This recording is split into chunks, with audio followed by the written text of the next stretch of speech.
Il est 8h30, bienvenue Philippe Ballard sur ce plateau. Vous êtes député de l'Oise, porte-parole du Rassemblement National. Nous sommes toujours en direct de Matignon. Monsieur Kasbarian, qui était au logement, va se retrouver à la fonction publique et il est en train d'arriver pour ce petit déjeuner gouvernemental autour de Michel Barnier. Il manque notamment Monsieur Lecornu, qui lui reste aux armées, qui n'a toujours pas fait son arrivée à Matignon. Est-ce que cette équipe vous convainc, Philippe Ballard ? Bonjour. Eh bien, visiblement, on prend les mêmes et on recommence, c'est-à-dire qu'on ne change pas une équipe qui échoue, parce que la plupart d'entre eux ont échoué depuis 7 ans et la plupart d'entre eux ont été battus au moment des européennes en juin et lors des législatives. Ça fait quand même beaucoup. Il faut même rappeler d'ailleurs les chiffres parce que c'est intéressant. Madame Hayé, la liste macroniste. Tiens, Monsieur Lecornu est là, Monsieur Ballard, ministre des Armées. Ministre des Armées fait 14% et les LR qui étaient regroupés, parce que Éric Ciotti n'avait pas encore fait le pas et le courage de venir nous rejoindre. Donc unis, il faisait 7%. Donc c'est ça. La Macronie, là, plus les LR, c'est 20%. Voilà. Il y a 80% des gens qui ne se reconnaissent pas dans ce gouvernement. Puisqu'on voit à l'instant Monsieur Lecornu à l'antenne, est-ce que vous jugez normal qu'il y ait une forme de continuité dans la politique étrangère française et notamment sur des sujets aussi sensibles que la défense ? Ça n'a pas été le plus mauvais, on va dire, Monsieur Lecornu. Non, mais là, après, c'est assez pathétique, là, ce à quoi on assiste. C'est-à-dire, on reconduit des gens qui ont échoué. Ils sont tous Macron compatibles. Et on le voit d'ailleurs dans le budget, les premières feuilles, là, quand on arrive quand on examine, c'est symptomatique. Le budget qui augmente le plus, c'est notre contribution au budget de l'Union européenne. Voilà. Nous, on est pour une diminution. Là, il augmente. Le budget est rattaché à Matignon. Oui, mais là, pardon, mais c'est de la. Non, mais oui, d'accord. Mais alors, je vais vous dire, Pascal Perry, ça va pas changer les 3200 milliards de dettes. L'an passé, le PLF rembourse la charge de la dette, comme on dit, c'était 48 milliards d'euros. Oui. Projection pour 2027. C'est quasiment 80 milliards. Oui. 2027, c'est 80 milliards. Alors que ça soit rattaché à l'Élysée, à Matignon, ça montre sûrement l'urgence de la situation. Et il y a urgence dans la situation. On prend les mêmes, on recommence. C'est pas vrai. Il y a quand même même 3 faits politiques majeurs, c'est-à-dire que vous venez de le dire, Éric Ciotti vous a rejoint, ça c'était pour les législatives de juin, le nouveau Front Populaire s'est constitué, et puis on a aussi une alliance, et c'est bien la première fois, entre les macronistes et LR. Laurent Wauquiez a levé le pouce, ça c'est nouveau. On a quand même 11 ministres LR, on a Bruno Retailleau qui n'est pas quelqu'un de centre-droit, ça c'est totalement nouveau quand même dans ce qui est en train de se passer. Monsieur Retailleau, qui il y a quelque temps disait on n'est pas Macron compatible. Visiblement ils sont devenus entre-temps Macron compatibles. Et Monsieur Wauquiez qui nous disait il y a quelques jours jamais on aura dans une coalition. Ça fait pas une nouvelle donne, Bruno Retailleau, finalement sur un certain nombre de choses. Il voulait la suppression, ou en tout cas la modification de l'AME, il voulait le durcissement de la loi sur l'immigration. Est-ce que finalement Bruno Retailleau il va pas dire ce que vos électeurs ont envie d'entendre ? Alors, il y a les paroles et les actes, comme l'on dit, parce qu'il faut bien comprendre une chose, il faut que les téléspectateurs comprennent une chose. Si on ne change pas la Constitution après un référendum organisé sur l'immigration. C'est le projet de Marine Le Pen de 2022. Référendum, on pose des questions précises. Acquisition de la nationalité française, regroupement familial, etc., etc. Et en vertu de ce référendum, on modifie notre Constitution pour nous mettre à l'abri des jurisprudences qui nous viennent de la Cour européenne des droits de l'homme, de la Cour de justice de l'Union européenne, jurisprudence sur laquelle s'appuient les magistrats, qui dans beaucoup de cas sont d'un laxisme total et complet. Donc tant qu'on ne changera pas notre Constitution pour nous mettre à l'abri de ces jurisprudences, on n'y arrivera pas. Bruno Retailleau ne peut rien faire selon vous, si on change pas, si on vous suit. Mais on fera ce qu'a fait monsieur l'ancien ministre de l'Intérieur, monsieur Darmanin, avec son projet de loi sur l'immigration, il y a quelques mois, on l'a voté. Passé au Conseil constitutionnel, il a été raboté.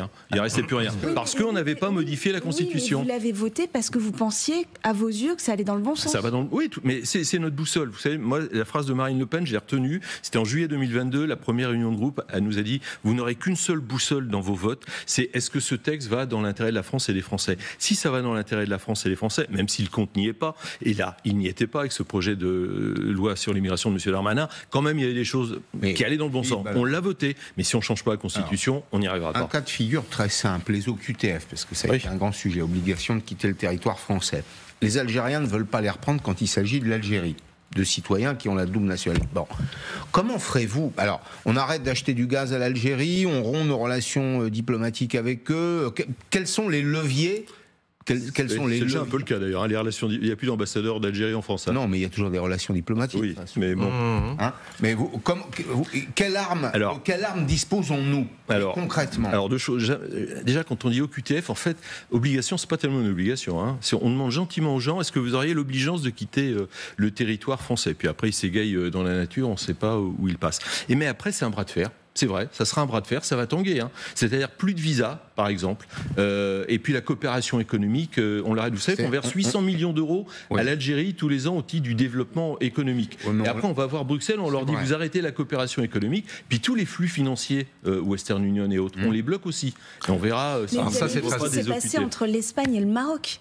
Vous avez vu que l'Espagne a été en bisbille avec le Maroc. Le Maroc, du coup, a laissé passer les migrants à Ceuta, à Melilla, et l'Espagne a été obligée de revenir. Il y a des réalités aussi. Oui, il y a des réalités, mais il n'y a pas de volonté politique pour l'instant. S'il n'y a pas une volonté politique, si on ne va pas au bras de fer, on n'y arrivera pas. Alors, je ne vous dis pas que c'est un chemin bordé de pétales de rose, mais il y aura. On leur vendra plus de blé. Du gaz, on ira. Non, on leur vendra plus de blé. Oui, je pense qu'ils ont beaucoup plus à perdre. Je ne sais pas. Nous. Je vous pose la question. Il y a deux choses sur l'immigration que vous dites qui sont intéressantes. La première, quand vous dites que, en gros, vous essaierez d'interdire d'une façon ou d'une autre que les immigrés algériens ou de toute nationalité en France envoient ce qu'ils gagnent dans leur pays d'origine pour faire vivre une partie de leur famille. Donc, qu'est-ce que vous espérez par là? Parce que, en gros, soit il y a le regroupement familial, soit les familles restent là-bas. Mais si les familles restent sur place, il faut quand même bien qu'elles puissent bénéficier justement de l'argent que gagnent leur mari, leurs cousins, leurs frères en France. Et la deuxième question, c'était sur ce que vous étiez sur la Constitution. Le bouclier constitutionnel ne vous met pas à l'abri de ce que décidera la Cour européenne des droits de l'homme sur la conformité du droit français au droit européen. Si, regardez ce qui se passe en Allemagne, à la Cour de Karlsruhe. Alors, ils ont un prisme développé sur tout ce qui est financier, économique, et ils bloquent des projets. Non, pas du tout. La Constitution, c'est le bouclier sur le droit d'asile, vous avez suprême. quand même... C'est le bouclier suprême. Voilà. Mais attendez, alors, si vous me parlez du droit d'asile, on n'est pas pour la suppression du droit d'asile, sauf que les demandeurs d'asile, parce que quand M. Barnier hier disait « Oh, regardez ce qui se passe au Danemark, au Royaume-Uni, en Allemagne, des pays sociaux-démocrates, les Allemands, ils renvoient des Afghans en Afghanistan quand il y a eu des peines de... » Non, oui, mais ils le font, voilà. Et les Danois, ils ont un droit dérogatoire depuis Maastricht 1992, où ils ont le droit de faire un petit peu ce qu'ils veulent. Nous, on est pour.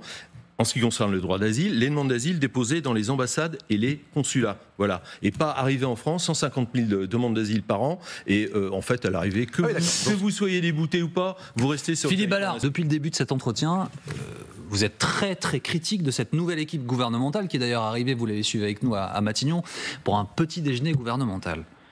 Pourquoi alors n'allez-vous pas censurer immédiatement, automatiquement ? Marine Le Pen et Jordan Bardella l'ont dit. Alors déjà, il y a la personnalité de M. Barnier. Bon, donc quelqu'un qui est sympathique, vous ne le censurez pas ? Non, mais c'est pas la sympathie ou pas de la sympathie, c'est qu'il respecte les 11 millions d'électeurs du Rassemblement national. Bon, et après, mais là encore, Marine Le Pen, Jordan Bardella l'ont dit, on va écouter le 1er octobre, le discours de politique générale du Premier ministre. On va ensuite regarder, examiner, discuter, amender le budget, mais... oui, c'est un gouvernement qui n'est pas à l'abri d'une motion de censure qui dépasse les lignes rouges. Qu'est-ce qui vous fait dire, M. Ballard, qu'il respecte les électeurs du Rassemblement national ?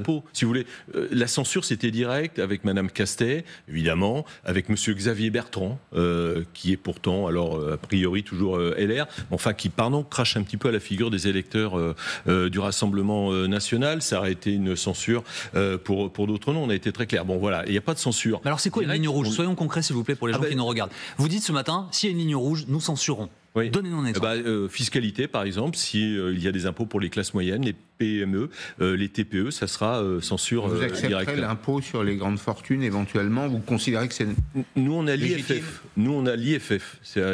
Pour faire très simple, pour ne pas embêter les téléspectateurs à cette heure-là, c'est on taxe la spéculation. D'accord. Pour les entreprises comme pour mais là, ça n'est pas votre programme qui est appliqué. Ça, on l'avait remarqué, oui. Ça, oui, mais donc du coup, la question de Pascal Perry, c'est de savoir si vous allez vous opposer à une taxe sur les grandes entreprises. Vous avez quelques Français qui gagnent plus de 600 000 euros. Il n'y en a pas beaucoup, mais il y en a en France. Vous avez des entreprises du CAC 40 qui ont plutôt bien traversé la crise. La crise, d'ailleurs, a pu les enrichir sans qu'elles les cherchaient. Est-ce qu'il faut les appeler à contribution ? Alors, tout est dans le mot. Se sont enrichis, en fait, à l'issue de leur plein de... Vous voulez un exemple ? Non, mais c'est... Oui, mais c'est très simple. L'énergie, le prix Oui, du pétrole augmente, les profits des pétroliers augmentent. Mais ils l'ont pas fait exprès, c'est pas eux. Oui, d'accord, mais enfin, ils ont fait autre chose. Les énergéticiens, la grande distribution, qui s'en est mis plein la poche parce qu'on avait fermé les commerces de centre-ville, ils ont fait ce qu'on appelle des surprofits. C'est pas des super profits, parce qu'une entreprise qui fait une découverte qui bénéficie à l'ensemble de l'humanité, ça peut être un vaccin, c'est pas un moyen de transport qui révolutionne et qui fait que c'est quelque chose de très bien. Bah, évidemment, cette entreprise va avoir ses profits exploser, mais c'est ça, c'est normal. Donc pourquoi les taxer ? C'est ceux qui spéculent, qui ont gagné parce qu'il y a la guerre, parce qu'il y a même parfois une entente entre deux multinationales. Ça existe, on ne peut pas le nier. Ça, c'est taxé à 33%. C'est l'affaire de... Il y a en France une autorité de la concurrence qui est très compétente dans ce domaine. Mais comment vous délimitez ce qui est surprofit ou profit surabondant ? C'est la façon de le faire. Encore une fois, je reprends des exemples très concrets. J'ai pris une découverte qui permet de se déplacer sans polluer, ou un vaccin qui va permettre de mettre à l'abri des centaines de millions de personnes dans le monde d'une maladie. Donc ça, si les profits explosent, ça veut dire je vous prends un autre exemple, Philippe Bavard. Ceux qui font de la spéculation, on les taxe. Pardon, Philippe. Parle trop, c'est ça. Franchement, Philippe, ce lapsus était gourmand, si je peux me permettre. Philippe Bavard, j'avoue que je n'avais pas vu venir. Philippe, mes excuses. Non, je parle d'EDF, par exemple. EDF, le prix de l'électricité sur la plaque européenne a augmenté. C'est pas la faute d'EDF. C'est la faute du... Alors là, allez-y. Attendez, je voudrais qu'on avance, on va pas entrer dans le détail de chaque entreprise, s'il vous plaît, sur les profits. Je voudrais avancer. Non, mais c'était juste en une phrase, ça, on sort du mécanisme de fixation du prix de l'énergie. On ne sort pas du marché de l'énergie, mais de ce mécanisme complètement débile de fixation des prix alignés sur le gaz. Voilà. Et les entreprises et particuliers pourront vous en parler. Mais pour bien comprendre ce que vous avez entendu hier soir dans la bouche de Michel Barnier sur les impôts, ça ne vous écorche pas les oreilles. Il n'exclut pas un impôt pour les plus riches, ça vous pose pas de problème. On va attendre encore une fois le discours politique général et puis le budget. Si on s'attaque à la spéculation, oui, banco. Mais si on taxe, parce qu'il paraît, il y a une petite musique de fond, il pourrait y avoir un gel du barème de l'impôt sur le revenu. Oui. Alors ça pour expliquer aux gens, ça contribuerait mécaniquement à faire augmenter les impôts, en tout cas les revenus pour les gens qui n'ont pas. Voilà. Donc les classes moyennes. Ah bah là c'est un très très très mauvais signal. Oui, envoyé, puisque là on touche, on impacte les classes moyennes. Ballard, le gel, c'est ligne rouge. C'est une ligne rouge. Bah oui, parce qu'on ferait rentrer les classes moyennes dans l'impôt. Je voudrais également vous interroger sur les retraites. Alors le Rassemblement national va déposer dans sa niche une proposition d'abrogation de ce texte. Bon, vous pourriez avoir les voix de la gauche avec vous, dont vous dites là aussi le plus grand bien. Je suis ironique, évidemment. J'espère. Vous avez entendu M. Barnier dire « Je vais réfléchir à la manière de réformer la réforme des retraites. Je vais réfléchir à la manière de me pencher sur le sujet. » Ça veut dire quoi ? Ah bah ça faut lui demander. Non mais nous c'est très clair. Il y aura un texte de déposé le 31 octobre. C'est la niche parlementaire du Rassemblement national. Niche parlementaire, c'est pour que les gens comprennent, de 9h à minuit, c'est un groupe politique qui impose qui met ses propositions. Voilà. Donc nous, il y a deux mesures parce que on ne se berce pas d'illusions, entre 9h et minuit, la discussion va être ardue. Donc on ne va pas reprendre le projet présidentiel de Marine Le Pen de 2022, qui est toujours d'actualité, mais qui sera mis en place quand nous serons au pouvoir. Donc là, on revient à l'âge légal à 62 ans et on supprime les annuités, c'est-à-dire on repasse de 43 à 42 pour avoir un taux plein. Mais ça ne passe pas. C'est-à-dire, moi je fais les comptes. Regardez cette image, pardon Pascal, je vous interromps. Image en direct du tour de table de la nouvelle équipe de Michel Barnier. Tour de grande table. C'est ce que j'allais vous dire. Alors on va écouter.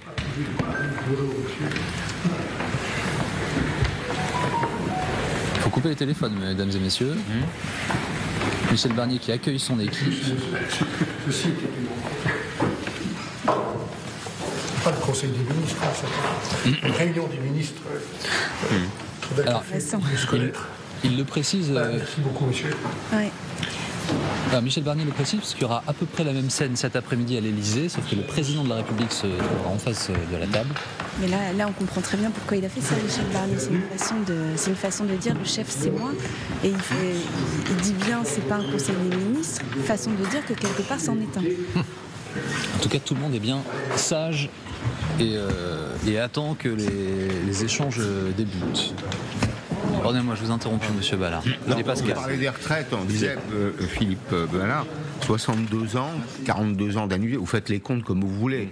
Il y a d'abord la pyramide des âges, et puis il y a la dimension strictement budgétaire. Ça ne passe pas. C'est 9 milliards. Ça coûte 9 milliards. Oui, ça ne passe pas en ce sens que soit il faut augmenter les cotisations, soit baisser les pensions.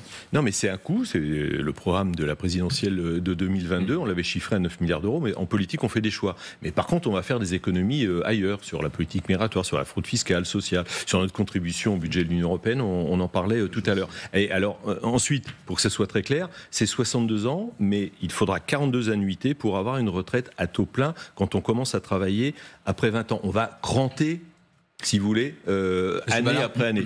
D'un mot, s'il vous plaît. 24 ans, vous aurez une retraite à taux plein 66 ans. Monsieur le député, juste d'un mot, donc vous appelez le Front Populaire à voter votre texte. On n'appelle pas, on leur dit juste soyez cohérents.